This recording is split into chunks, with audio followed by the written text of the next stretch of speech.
especially tech savvy or even interested in tech.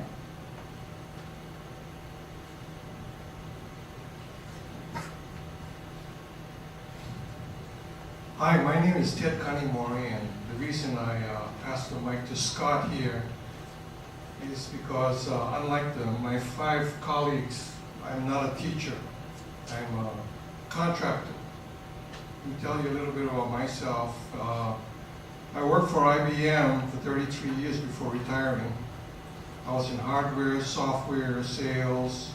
I did installation planning. I did the whole gamut, except I didn't actually make any money because I wasn't a salesman.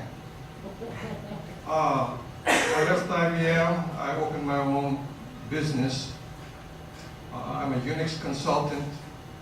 I work for the state of Hawaii as a contractor for the Advanced Technology Research Division, and through that association I got to meet close to 200 principals.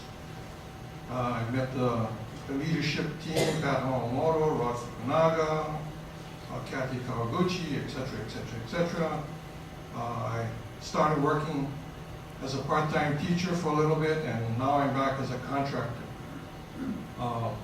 My job is not to teach kids, but my job is to take the school to the next level as far as technology is concerned.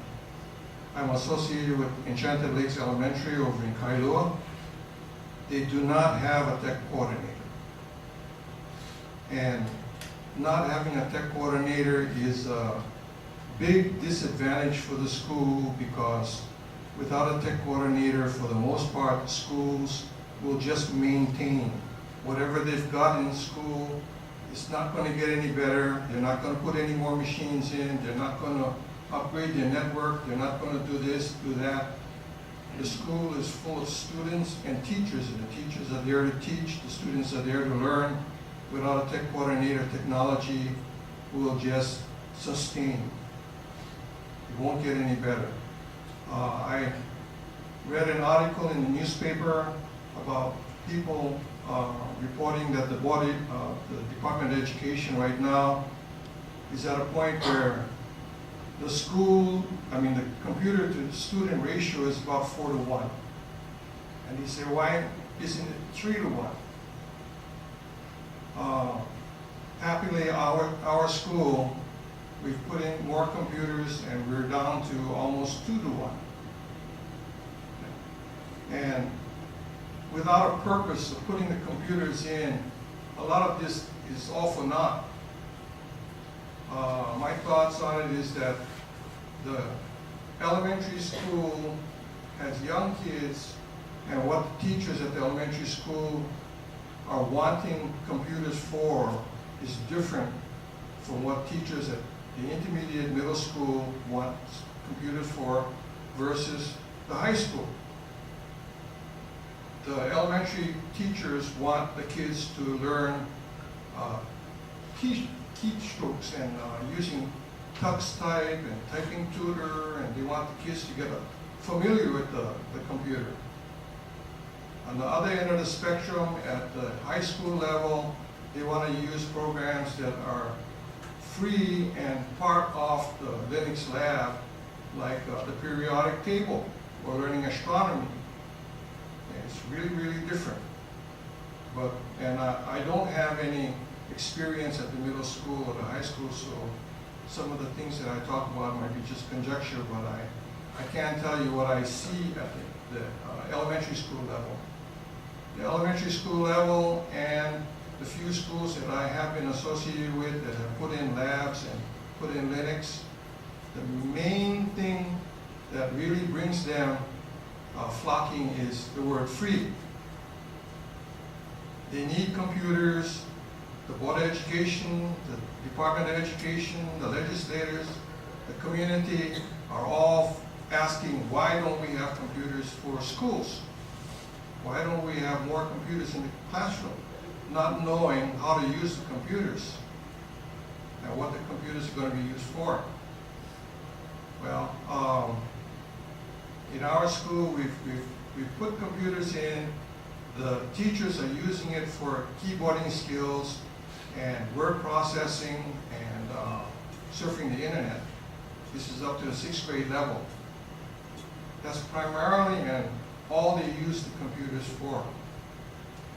The teachers can use the computers after school or before school for more business functions, putting presentations together, Excel spreadsheets.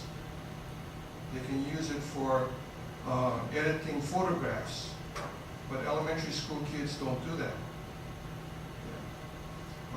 Just from seeing what I see, kids don't care whether it's a Macintosh or a PC or a machine that's got loaded with Windows, Linux.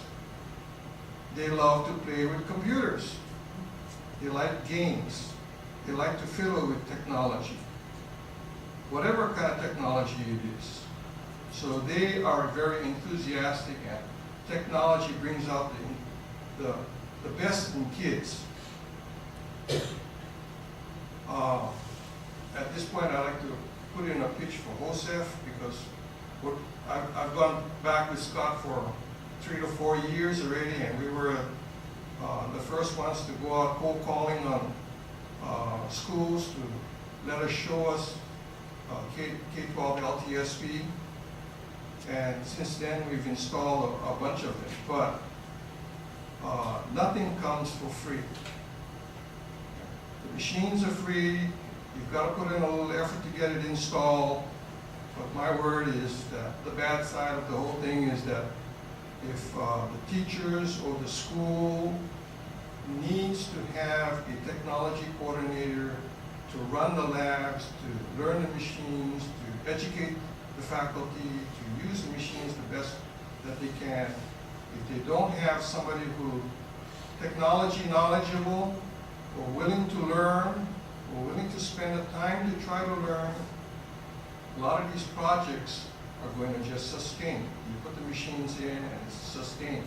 What we're looking for are volunteers, technology volunteers who are willing to be the focal point or help the focal point at the school answer some of these questions. So we're encouraging people who know a little bit about Linux and willing to share some of their time as volunteers to associate themselves with the schools so that the schools can continue using their skills to teach as these people are teaching, rather than spending all their time trying to figure out whether the plug is in the wall or not. Sure. Then, when you were at IBM, it's like, I used to work at a luxury hotel. I used to work at the Ali Kalani. So there, you spend a lot of money on labor. Okay? People pay a high price for service. However, I can tell you there, the technology guys, the MIS guys, we're pretty much the same position as you with MIS coordinators at the school. It's not really that different in the private sector from the public sector. I believe in my 10 or 13 years of plugging around with PCs or being involved with technology. The reason the difficulty is in technology is not enough of the users, the teachers, the restaurant managers who need to come down and accept it more than to take care of their fax machine and stuff like that. That's the way they'll get the CEOs and the chief financial officers to promote it more. Technology to this Web 2.0 stuff, the young kids, they don't even see this high tech anymore. The telephone should work, the PC should work, the network should work. So whether you're a store manager, or you're a teacher, or you're a waiter, okay, you need to learn more about the technology. The technology isn't really the box. It's not really the science. It's the process. Like you have to change the oil in your car. Okay? The world has changed. It's not just high-price hardware anymore. It's the process. And I'd like to think that our educational system push that down to the kids. They're not learning how to use an iPod. They're going to learn how to communicate it and use it and apply it. When you learn English, you don't learn English to spell. You learn it to make paragraphs, to present ideas. In answer to that,